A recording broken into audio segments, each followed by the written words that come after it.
Long time no see. How are you? I'm finally getting married to Michael. And we're buying a big house with a large garden. I'm sorry, I'm the only one who's happy. You're being scammed. You're being deceived by Michael.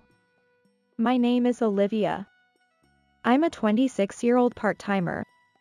I'm currently working at a casual restaurant, and I've been working there for half a year.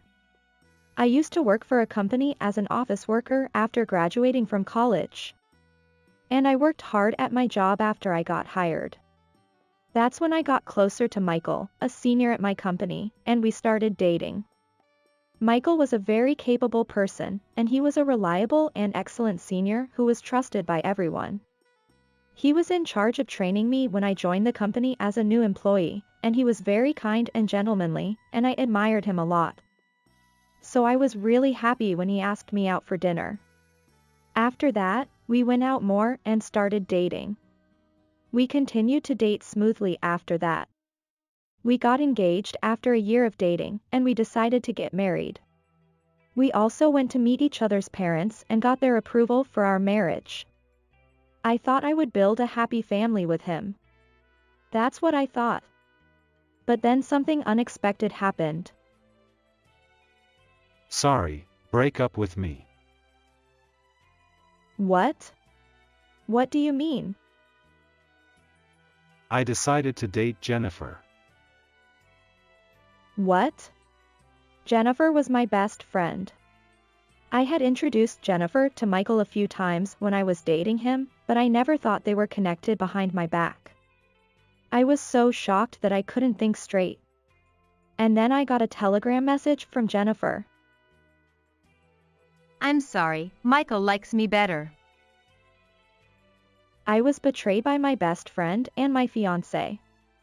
And I had just quit my job because of the engagement. In other words, I lost everything, both my job and my happiness in private. I tried to claim damages from Michael, but he had moved and changed his job. Apparently, he was embarrassed to stay at the company after breaking off the engagement, even though I quit the company for him. I had no choice but to contact his parents, but for some reason they thought I did something terrible to him and they wouldn't listen to me. I had no way out and I had to accept it. After that, I was depressed for a while. The mental damage was considerable. So I took a year off from work and recuperated while receiving unemployment benefits. And as my heart gradually healed, I decided to work for the time being. But I thought it would be too stressful to suddenly become a company employee again, so I decided to work as a staff at a casual restaurant that opened near my house. For me, who had been working as an office worker and doing desk work all the time, the food service job was fresh and I learned a lot. The people at work were nice, and it was a very comfortable place for me to work. The manager, Jacob, was very kind and polite and taught me the job well. So even a beginner like me could learn the job quickly. After that, I increased my shift from 4 days a week to 5 days a week. I decided to work hard at the casual restaurant job, and I also started studying and researching customer service on my own. But just as I started to get into my work, I suddenly got an email from Jennifer. Long time no see. How are you? I'm finally getting married to Michael. And we're buying a big house with a large garden. I'm sorry, I'm the only one who's happy. I had blocked her on Telegram, but I hadn't set up my email. Jennifer went out of her way to send me photos of her wedding photo with Michael and their house. She couldn't reach me on Telegram, so she emailed me just to show off to me. She's such a hopeless woman. I was shocked that someone like her would steal my fiancé and marry him, but I didn't care about them anymore, so I decided to leave them alone. When I was looking at their photos during my break at work, Jacob, the manager, who happened to take a break at the same time, asked me, Is she your friend?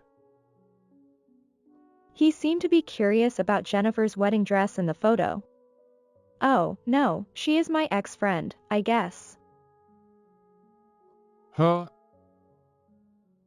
Jacob looked puzzled.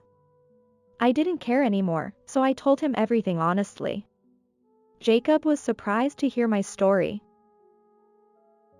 Did that really happen? You recovered well. I was a mess right after I was betrayed. I couldn't do anything. That's understandable. I'm glad you're feeling better, Olivia. Thank you. Huh? This guy.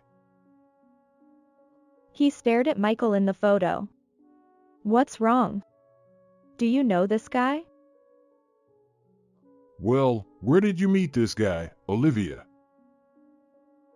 He was my senior at the company I joined. I see. Is he still working there? Oh, no, he had already quit and disappeared when I tried to claim damages from him. I see. I wondered what was going on with Jacob. But the break was over at that moment, so I couldn't ask him anything that day. I kept getting bragging emails from Jennifer. I didn't care much, but I was curious to see what they were about.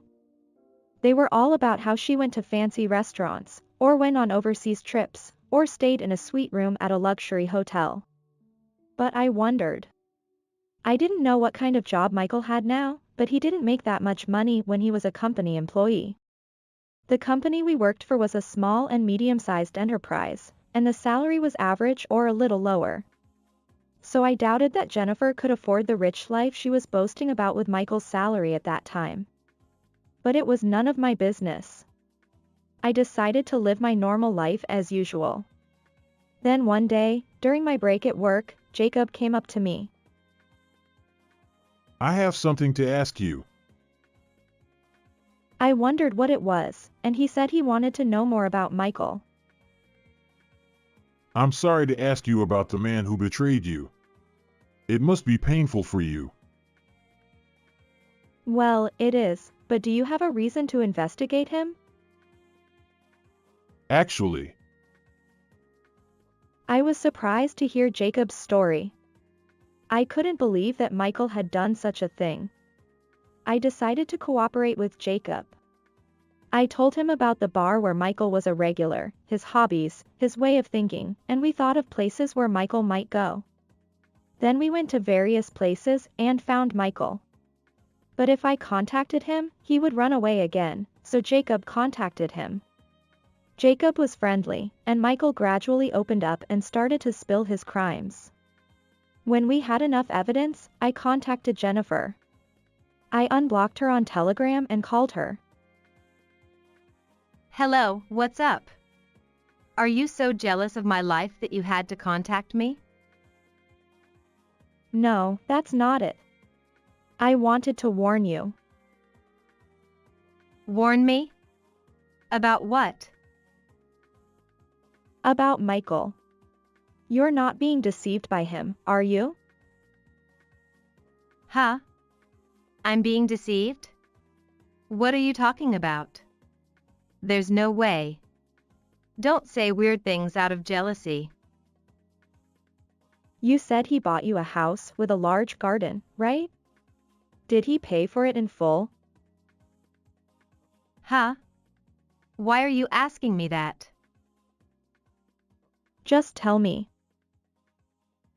He said he took out a loan. What, you didn't give him any down payment or anything, did you? Well, yeah, I gave him about $15,000, but he said he needed it and asked me to lend it to him. Really? Did he ask you to bring anything else? Yeah, he said he needed some important documents, so I gave them to him and left the rest to him. Oh dear, is that so? What's with you? What are you trying to say? That's probably a scam. You're being deceived by Michael. Huh? What are you talking about? There's no way Michael would do such a thing.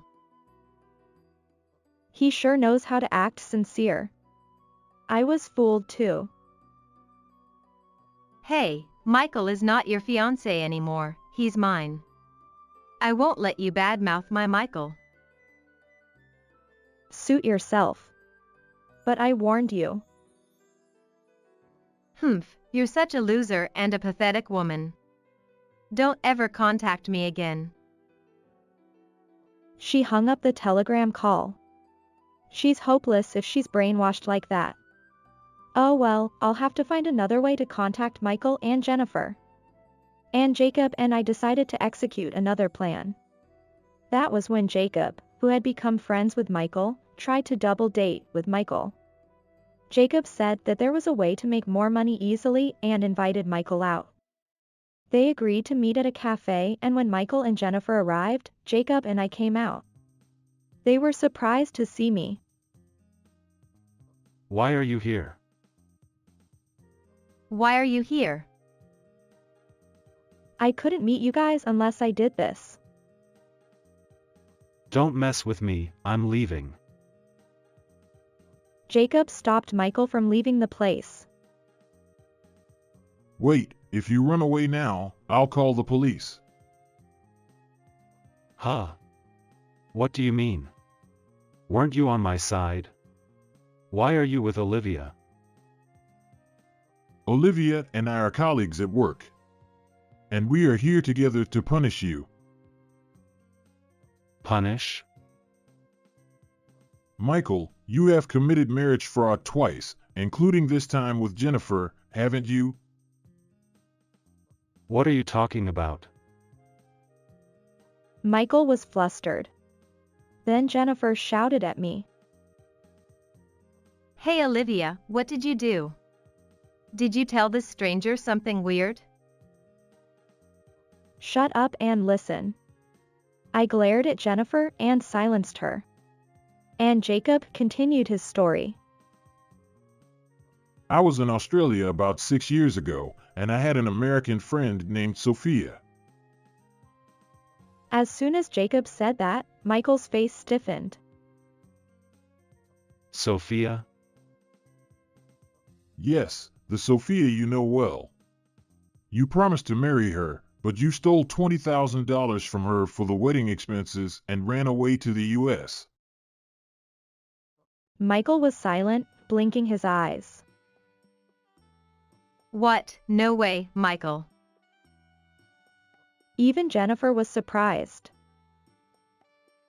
She was very depressed after you betrayed her. I was close to Sophia's father, who was my father's friend. He took good care of me when I was in Australia, and he was very angry with you. But we finally found you. Today, we have Sophia and her father here with us. What? Then the door of the cafe opened and two people came in. Michael was startled to see them. I finally found you. You bastard, you know what's coming for you. Ah. Michael tried to run away, but we all stopped him. And he was turned over to the police for marriage fraud. Jennifer watched in surprise as Michael was arrested. So he was spending all the money he got from fraud. Thank you, Olivia. I was almost deceived too. She said that with a relieved expression. What are you talking about? Huh? I haven't forgiven you. I'll sue you for damages for adultery. I know where you work and live now, because I hired a detective agency. I'll chase you to the ends of the earth. What? I sued Jennifer for damages through a lawyer. I made her pay $20,000. I also sued Michael, who was arrested, for damages. That's how Michael ended up with a huge debt, including a fine. Michael's parents paid back the money he stole from Sophia. He probably won't repent, but I hope he pays his parents back properly. After that, Jacob and I got closer and started dating. And I was surprised to find out that he was the son of the owner of the casual restaurant chain, and he was supposed to take over as the president someday. He was working at the store as a field training, and he was about to start working at the head office soon. He said he liked me because he was attracted by how I worked hard at my job. We dated smoothly and he proposed to me and we got married. But even after getting married, I loved this job so much that I still work as a staff at the casual restaurant. I never thought my life would turn out like this, but I decided to cherish the bond one got and enjoy my happy married life with my husband. It's shocking that your ex-fiancé was a fraudster. But maybe you were lucky in a way. If you had stayed with Michael, you might have been the victim of his marriage fraud. You not only got damages for his adultery, but also married the son of the president, and hit the jackpot. You ended up being the best off. It was good that Michael and Jennifer went downhill. I hope you have a happy married life with Jacob from now on. How did you like this story? Please subscribe to our channel. See you in the next video.